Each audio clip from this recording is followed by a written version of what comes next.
Across the world, it seems that wherever there is a war, there is the United States. On my orders, the United States military has begun strikes. If Gaddafi does not comply with the resolution, the international community will impose consequences. The resolution will be enforced through military action. In its 245-year history, the U.S. has only not been at war for 17 years.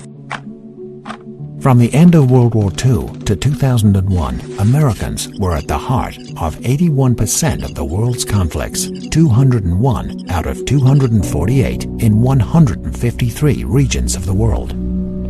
The mission always has a positive frame, from maintaining justice to humanitarian intervention, but the U.S. has launched or become embroiled in wars at a very high cost.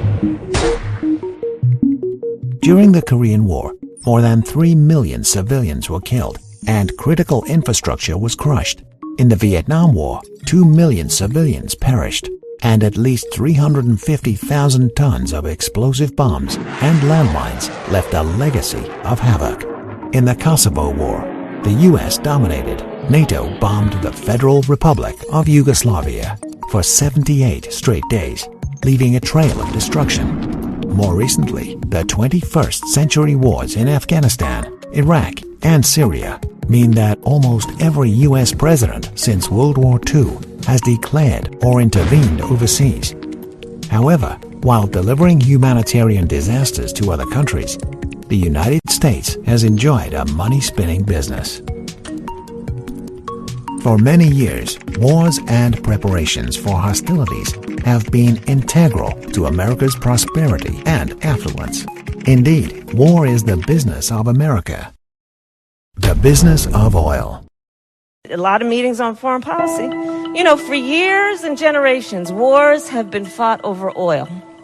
Oil has been central to many of the interventions in recent decades. The U.S. launched the Gulf War partly to wrest oil resources, seized access to oil resources in Central Asia after going into Afghanistan, and used the Iraq War to consolidate its control over oil resources in the Middle East.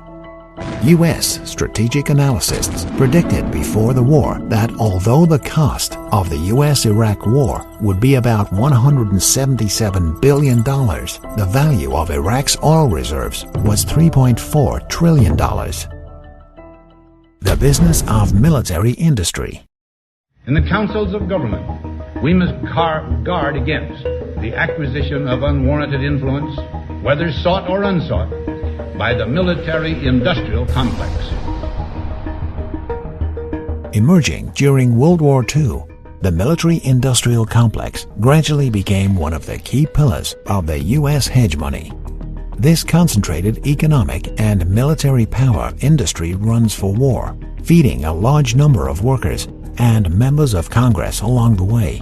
Non-political organizations, such as so-called think tanks, that specialize in lobbying for the interests of other industries. Political entrepreneurs also rely on the system to survive, along with numerous research and development institutions. This has created a political biological chain from the military-industrial complex to voters, then the members of Congress and political entrepreneurs. How has this chain become maintained over 75 years? The United States has repeatedly chosen the old path of war. If there is a war, it must have a stake. If there is no war, it must create one to maintain the military-industrial complex and feed the interests groups waiting for their lucrative scraps. And that's why you're going to continue to have crisis after crisis, because we have to continue feeding that insufferable giant that will continue to need to be fed. After World War II, U.S. overseas wars and defense expenditures stimulated economic growth. During the Korean War, the procurement of military supplies purchased by the U.S. government increased from $20.7 billion in 1905 to $65.1 billion in 1953. The tremendous military demand from the Vietnam War catalyzed the U.S. economic boom in the 1960s. Come on, fire! A substantial portion of the weaponry used in the wars that broke out after the end of the Cold War came from the United States. To ensure the huge consumption of the Kosovo War, NATO significantly increased the procurement of material, thereby stimulating the development of the industrialized military establishment.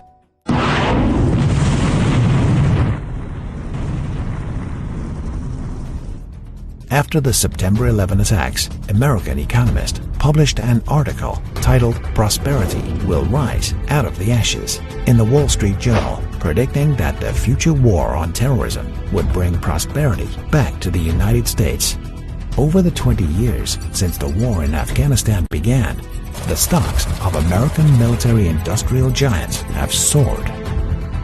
The goal is to use Afghanistan to wash money out of the tax bases of the United States, out of the tax bases of European countries, through Afghanistan and back into the hands of a transnational security elite. After 2 decades of war in Afghanistan, do you really think that America's attempt to build an image as the guardian of global peace means it cares about winning or losing?